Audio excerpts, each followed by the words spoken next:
100 de 2025, que restringe o uso de celulares nas escolas, já está em vigor. A legislação é uma resposta ao intenso debate sobre o uso de celulares nas escolas, que tem causado preocupação entre especialistas e na sociedade, devido aos impactos negativos no aprendizado, na concentração e na saúde mental dos jovens. E para tratar do assunto, a gente convidou o pedagogo do Instituto Federal do Rio de Janeiro, Dionis Bernardes dos Santos. Ele tem vasta experiência na área da educação e vai explicar para a gente os desafios e as possíveis mudanças trazidas com a nova lei. Dionis, olá, seja muito bem-vindo ao nosso programa. Olá, muitíssimo bom dia. Eu que agradeço pela oportunidade. E, inicialmente, eu gostaria de fazer minha audiodescrição, por gentileza.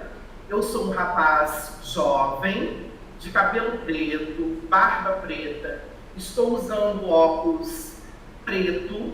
Estou usando também uma camisa social de gola, na cor terra, mais voltada para um laranja bem forte.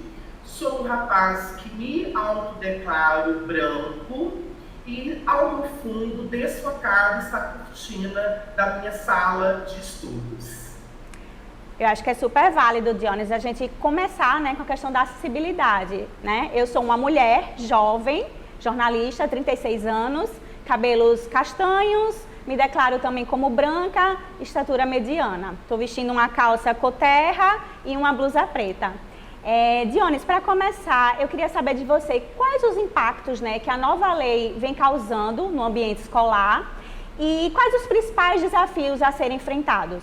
Bem, eu gostaria de fazer primeiro uma contextualização, porque essa lei, como toda política pública brasileira, ela não cai por terra no estilo top-down, de cima para baixo. Ela foi fruto de uma grande discussão que inicia na Prefeitura Municipal do Rio de Janeiro, mais precisamente no município do Rio de Janeiro, com o então secretário municipal de Educação, Renan Ferreirinha, que também é deputado federal e autor da Lei 15.100 de 2025. Bem, essa lei, ela traz grandes impactos, mas se eu posso resumir, o principal é um trabalho pedagógico e administrativo pensando a saúde pública, porque o uso imoderado do celular, ele tornou-se, ele não foi de um dia para da noite para o dia, foi de um longo processo, uma questão de saúde pública. Então, o primeiro impacto, se a gente pode elencar, é essa questão relacionada à saúde pública, que é a questão vinculada ao uso imoderado dos celulares, e especificamente no ambiente escolar, que reflete na vida social desses estudantes, não só dos estudantes, que é o nosso foco de fala, mas também dos profissionais da educação, e vice-versa, também do contexto social deles, que refletem diretamente dentro das instituições de ensino. Dionis, a nova lei, ela traz, ela é sobre restrição dos aparelhos, de celulares no ambiente escolar, mas ela traz algumas exceções em relação à acessibilidade e às práticas pedagógicas, Então, eu queria saber de você, enquanto estudioso da área, como é que a gente pode fazer para manter esse equilíbrio e incluir esses alunos, principalmente as pessoas com deficiência? Eu gostaria de destacar inicialmente que a lei, como toda discussão no Brasil, ela não tem o objetivo de dizer que os celulares e smartphones, eles são vilões da história. Não, pelo contrário. Os celulares, os smartphones, eles não deixam de nenhum momento ser um recurso pedagógico importante para o trabalho curricular dos professores, a acessibilidade, que eu vou falar mais a fundo, bem como as tecnologias assistivas, que a gente inclui os celulares, os smartphones, que não são especificamente ao público-alvo da educação especial, da educação inclusiva, mas todos os alunos. Bem, o celular, ele, neste sentido, e aí eu gosto também muito de esclarecer isso, a lei ela não proíbe de vez os celulares, ela não tira os celulares do contexto escolar. Como muito bem dito por você, há exceções. E a primeira exceção que eu gostaria de destacar é a questão da acessibilidade, a inclusão, melhor dizendo.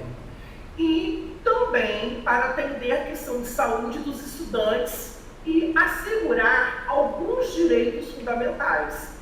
Porque entende-se também, alguns estudiosos, principalmente a Câmara de Educação Básica Brasileira, e eu gostaria aqui de abrir um parênteses que foi divulgada na semana passada, um guia de orientações, uma resolução de orientações da Câmara de Educação Básica, da relatora, que trata especificamente dessas questões, principalmente voltada às exceções. Exceções delas, a primeira, voltadas à acessibilidade. Sabemos que muitos alunos, principalmente aqueles que têm transtorno do espectro autista, aqueles que têm um transtorno de desenvolvimento, altas habilidades ou superdotação, aqueles que têm também hiperatividade, que o celular ele é um aliado, um recurso pedagógico bem-vindo do professor. Contudo, tanto essas orientações e tanto a própria lei já deixa isso claro, a gente deve contar com planejamento. E esse planejamento, todas as instituições de ensino, redes de ensino no Brasil, elas terão tempo para se adequar. E esse tempo, segundo as próprias orientações, vai até 2026. A ideia é que nós iniciemos 2026 já sabendo onde nós estamos pisando, já com um discurso mais afinado, a partir do que a gente está fazendo aqui agora, um diálogo, um debate que vai atingir algumas pessoas, que vai chegar em algum contexto escolar. Frente a isso, é muito importante na questão da acessibilidade que haja um trabalho de binocência, um trabalho colaborativo. E o que significa isso? Que o professor regente da sala de aula, o professor da disciplina de matemática, língua portuguesa, faça um planejamento do plano de ensino individualizado do aluno, público-alvo da educação especial, junto com o professor de atendimento educacional especializado, no caso dos institutos federais do seu campus, junto com os mediadores, que possivelmente pode vir a ter dentro das salas de aula, junto com os coordenadores do núcleo de acessibilidade dos campos, das escolas públicas, ou seja, algo planejado, bem pensado.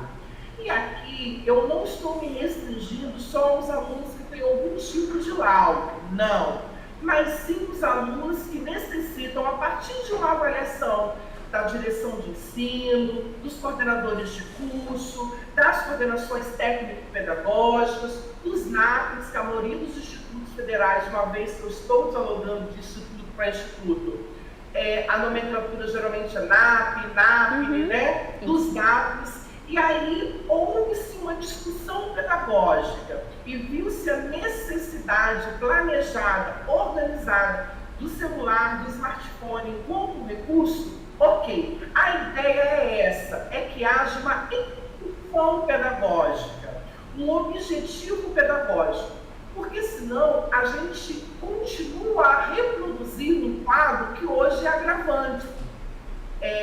Uma pesquisa feita pela OMS, a Organização Mundial da Saúde, ela vai dizer para nós que 93% dos alunos estão conectados durante a aula. Ou seja, o que isso significa?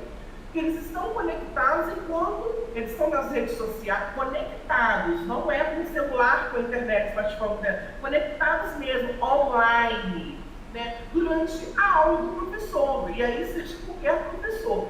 Isso é muito sério, porque a partir do momento que você está conectado, você está numa rede social, em busca de um caça-likes, você, no joguinho que for, você não está prestando atenção na aula. Sim. E a grande queixa dos professores, e aí a pesquisa desenvolvida pela Faculdade de Enfermagem da UFMG vai revelar isso para a gente. A grande queixa dos professores é a falta de atenção dos alunos. E aí muitos usam o termo desinteresse, mas é muito mais que desinteresse. Não é um desinteresse propriamente dito, porque é claro que o celular ele é mais atrativo. E aí o aluno não vai querer aprender aquela expressão algébrica, né? Porque é muito mais interessante ver o que está se ditando de padrões de beleza hoje. E aí que culminam outras questões de saúde pública, como depressão, ansiedade, a própria nomofobia, que é o medo excessivo de ficar sem o celular. Então, junto com essa lei, tanto com os alunos de inclusão quanto os alunos que não são de inclusão, vem também uma preocupação que os institutos federais, as universidades, e aí, com foco na educação básica, agora, eu digo, tem que se atentar em qual que é a homofobia. Porque a gente, quando está dependente de algo, se a gente tem uma ruptura muito drástica de proibição, a gente entra em estado de nomofobia no caso dos celulares, ou seja, a gente começa a entrar em pânico porque a gente não vive sem aquilo, a gente não consegue existe uma dependência sem aquilo, que a gente dá o nome de nomofobia. Certo. Mas existe essa exceção da acessibilidade, é importante destacar isso, mas é mais importante ainda destacar que deve ser feita com planejamento. Não é do dia para a noite, não é isso, eu não estou falando isso. É a médio e longo prazo. A lei, quando ela vem, toda lei, ela tem um prazo de adequação. Então, esses movimentos que nós estamos fazendo, como este hoje, dessa entrevista aqui, desse diálogo, é um deles. Né? Até mesmo para o aluno de inclusão entender qual é a real possibilidade de que ele entre nessa exceção. Dionis, como você falou, com certeza, de forma brilhante. Como você falou, é um processo de médio e longo prazo, né, até a implantação dessa lei. E agora, da realidade de um IF para outro IF, eu queria saber de você como é que está sendo essa implantação no IFRJ, né? Você me disse que está lotado na Pró-Reitoria de Ensino. Então, eu quero saber como é que está sendo especificamente em relação ao seu IF. Eu gostaria de esclarecer inicialmente que o IFRJ não começa esse movimento agora. Então, a gente já tem um discurso, não comparando com nenhum outro instituto, não é isso. Mas a gente já tem um discurso mais maduro e uma opinião mais formada sobre isso, porque a gente vem fazendo um movimento sobre o uso imoderado de celulares dentro do ambiente escolar e até mesmo fora já há algum tempo. A título de exemplo, a minha própria atuação enquanto pedagogo em um campus que tem como eixo tecnológico informação e comunicação, né, que tem curso técnico integrado de informática ao ensino médio e que tem, por exemplo, gravação de jogos digitais. Por que eu estou falando isso? Porque é um campus todo tecnológico, com equipamentos de ponta. Nós temos, por exemplo, um laboratório todos com MacBook, né? Então, isso com celulares, inclusive, porque isso faz parte da formação dos nossos estudantes de técnico em informática e principalmente de jogos digitais, que é o que eles vão trabalhar. Então, a gente já vem fazendo esse movimento já há algum tempo. E como que acontece esse movimento? Eu vou te citar um exemplo. Atualmente, é importante destacar, eu estou trabalhando dentro da reitoria do IFRJ. Eu estou como coordenador geral de formação inicial e continuada. Mas desde a minha atuação em um campus do IFRJ, um campus tecnológico, eu ingressei num grupo de pesquisa na Faculdade de Enfermagem da UFMG, junto com outra professora, porque eu me vi, enquanto pedagogo, na necessidade de estabelecer estratégias pedagógicas que minimizassem os efeitos do uso imoderado do celular no tempo de prolongado de exposição às telas, né, dentro do contexto escolar. Então, eu fui para esse grupo da UFMG, a gente se reúne quinzenalmente, e nesse grupo a gente também discute a partir de dados, como, por exemplo, o grande aumento da obesidade entre os jovens de 11 a 25 anos, o grande índice de jovens com problemas com ansiedade, com problemas como, por exemplo, depressão. E aí a gente se debruçou nesses dados, e aí a gente começou a trabalhar algumas propostas para as redes que nos quisessem ouvir. E aí, obviamente, qual era o nosso campo inicial? Os institutos federais, bem como a Universidade Federal de Minas Gerais. Então, por exemplo, eu vou dar um exemplo claro aqui para vocês.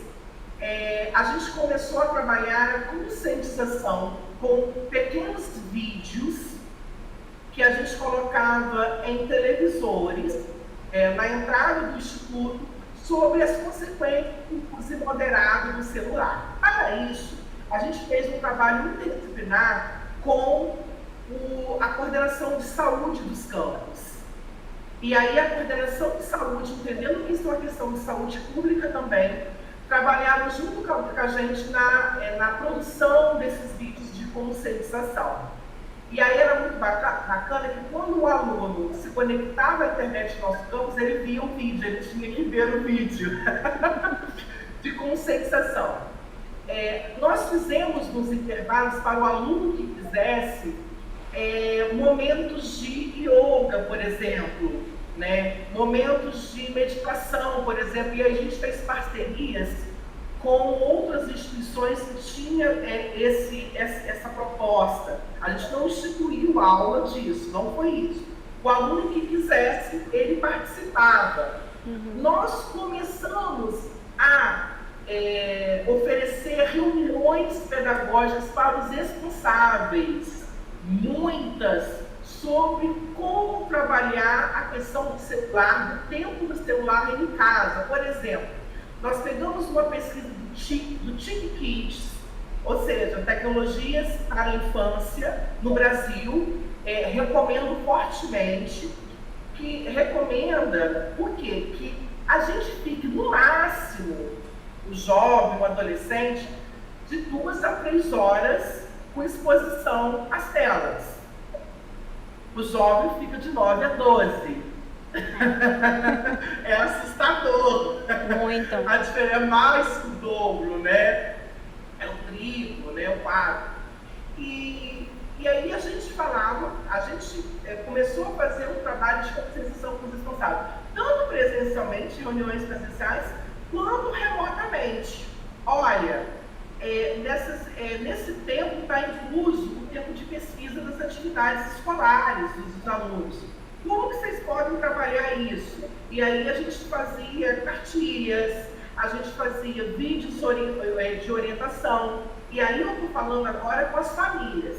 Essa orientação que saiu da Câmara de Educação Básica tem uma parte toda dedicada, quero deixar aqui bem claro, ao professor que nos ouve, que nos assiste, né?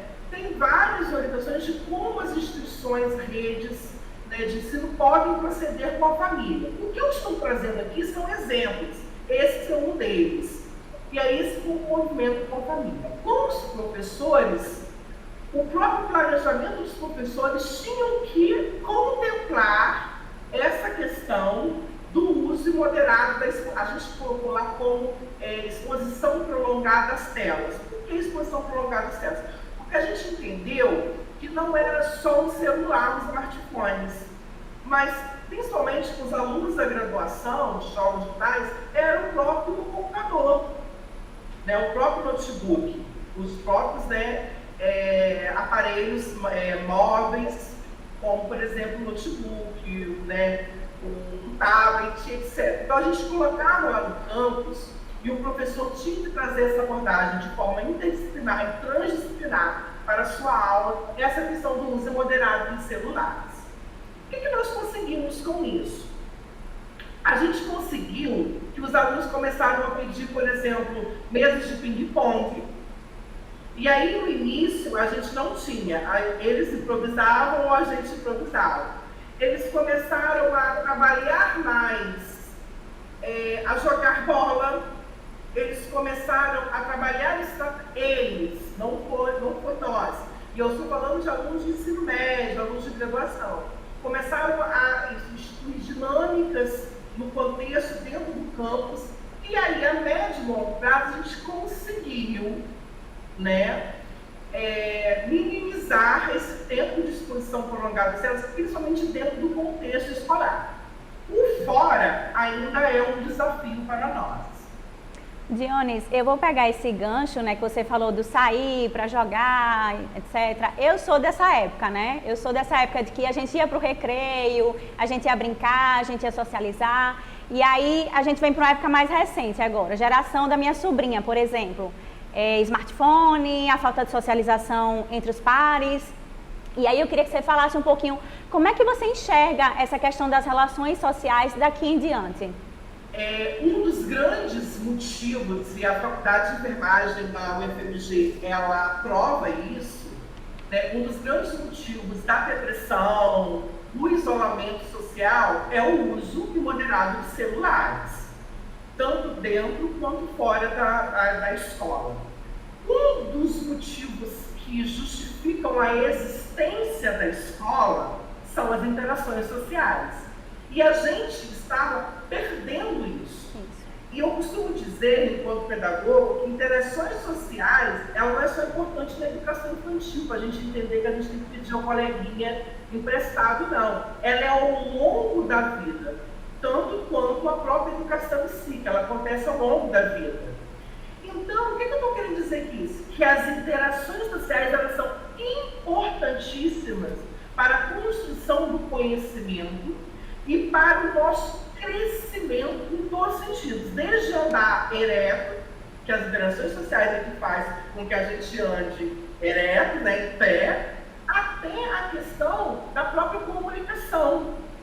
É muito importante que nos Estados Unidos tem uma pesquisa muito bacana que fala que a probabilidade de se ter mais guerras é muito maior. A gente vive várias guerras no mundo hoje.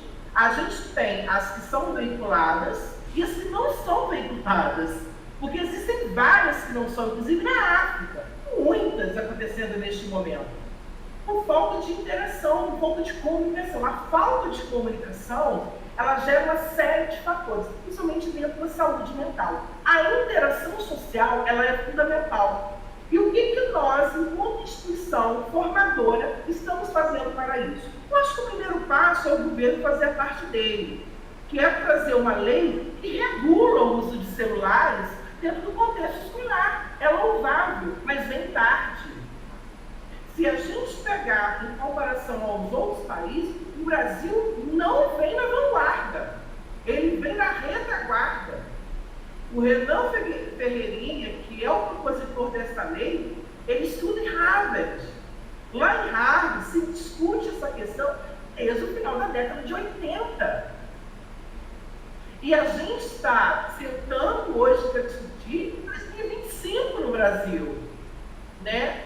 Quando o índice de depressão e de tratamento medicamentoso de drogas já é altíssimo. Qual é o país que mais faz o uso de remédios para a depressão? O Brasil. E isso explica muito o isolamento social. A gente sempre, a gente usa na UFMG, em alguns encontros, um exemplo muito claro. A gente chega hoje nas casas e tem adolescentes e jovens. Onde que está o nome hipotético, tá, gente? João. Ele está no quarto e sai daquele quarto. Ele está no isolamento social e isso não é bom para ninguém, o isolamento social.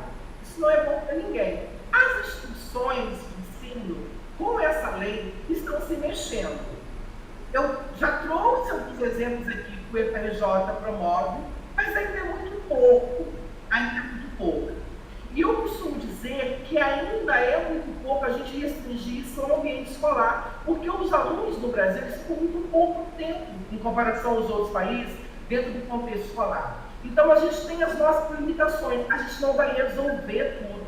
Essa lei não vai resolver. É preciso um trabalho conjunto com a sociedade civil. E quando eu falo sociedade civil, são os responsáveis também. São toda a comunidade escolar para o bem. O que a gente pode fazer em relação a isso? É interessante que em Belo Horizonte tem um projeto muito bacana, em parceria com a Faculdade de Enfermagem, que é o seguinte, de jogos de bairro. O que significa os jogos de bairro? Toda semana, os jovens de determinados bairros de Belo Horizonte se reúnem para jogos, brincadeiras que não estejam relacionados ao uso de celulares. E isso ainda em pouquíssimos lugares, tá, pessoal? Mas isso é tão bacana porque hoje eles já entraram. Olha, a sociedade civil entrou dentro do contexto escolar. Eles já entraram em parceria com algumas instituições escolares da Prefeitura de Belo Horizonte, né? Então, não é um trabalho fácil de construir essa socialização, essa interação, essa socialização que é muito falada na educação infantil, onde a gente não tem tanto problema com o uso de celular, dentro da escola. Mas se a gente perceber, muitas escolas, e aqui eu não estou citando nenhuma, já adquiriram nos últimos anos a ideia de colocar lá a televisão ligada e as crianças ficam vidradas naquilo. Sendo que a brincadeira, né, e as interações são os dois eixos principais da educação infantil, que também está se perdendo no gerúndio. Então, essa interação é muito por esse caminho. Dionis, vou finalizar. A gente sabe que o tema é muito polêmico, demanda muitas discussões, né? E assim, para a gente encerrar mesmo, eu queria saber de você se você acredita, né? Claro que a lei é muito incipiente, ela é muito nova ainda, mas se você acredita em futuras readaptações ou a ideia inicial mesmo é restringir para educar esse público, né? Nossas crianças e nossos adolescentes. Olha, não só acredito, como eu trabalho nessa promoção. E é louvável o movimento que algumas instituições, a gente está tentando, e em breve eu acho que a gente consegue entregar isso para a sociedade, um levantamento de ações em nível de Brasil.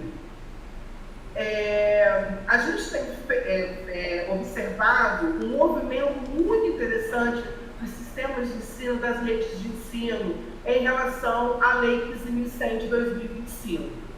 E aí a gente também está descobrindo algo muito mais bacana que eu queria deixar claro aqui nessa entrevista, que muitas redes de ensino já estavam fazendo isso independente da lei. Porque a gente tem que entender que independente da lei, a gente já teria que estar fazendo isso e a gente tem que fazer isso, né? E eu acho que hoje o Ministério da Educação, o Conselho Nacional de Educação está fazendo o seu papel. Quero aqui deixar as orientações, a resolução publicada na semana passada de orientações com as diretrizes dessa restrição do uso de celulares, né, de objetos pessoais e eletrônicos, como a resolução mesmo traz a sua lei, como uma sugestão para toda a comunidade do Instituto Federal de Sergipe, tá? Quero deixar aqui essa sugestão de leitura e de estudo para os diretores gerais dos campos de vocês, para todos aí. Acredito muito, esse movimento já estava sendo feito em muitas, eu estou afirmando aqui que a gente já iniciou esse levantamento, tá? Já tem diversos relatos de que isso já afetou positivamente o cotidiano das escolas, e aqui eu trago o exemplo da Prefeitura do Rio. Lembra como eu disse no início da minha fala que a Prefeitura do Rio já tinha feito esse movimento, porque o deputado federal Renan Ferreira é secretário municipal de educação da Prefeitura do Rio. A Prefeitura do Rio já traz dados concretos que a própria aprendizagem dos alunos teve uma melhora a partir da proibição, que já vem desde o ano passado. Entende? Uhum. Então, a gente já tem dados concretos, a gente já tem iniciativas que já eram feitas, já era proibido na Prefeitura do Rio antes mesmo da Lei 15.100.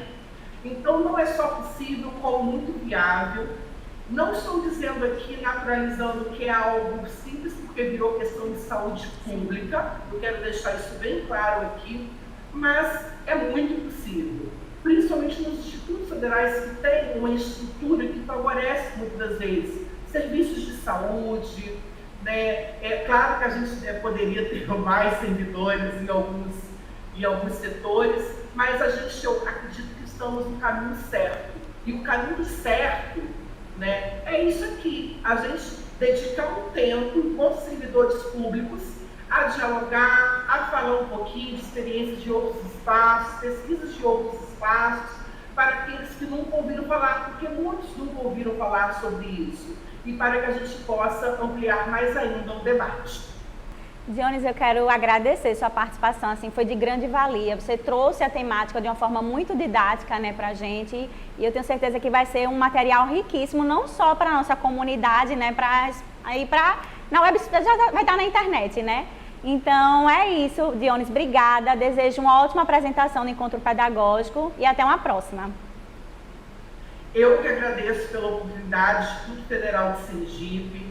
Contem comigo, estou à disposição, muitíssimo obrigado, e também deixo aqui o meu contato, dioniscudê.mota@ifrj.edu.br. Um forte, caloroso abraço. Isso mesmo, obrigada, viu, Dionis? Até uma próxima. Tchau.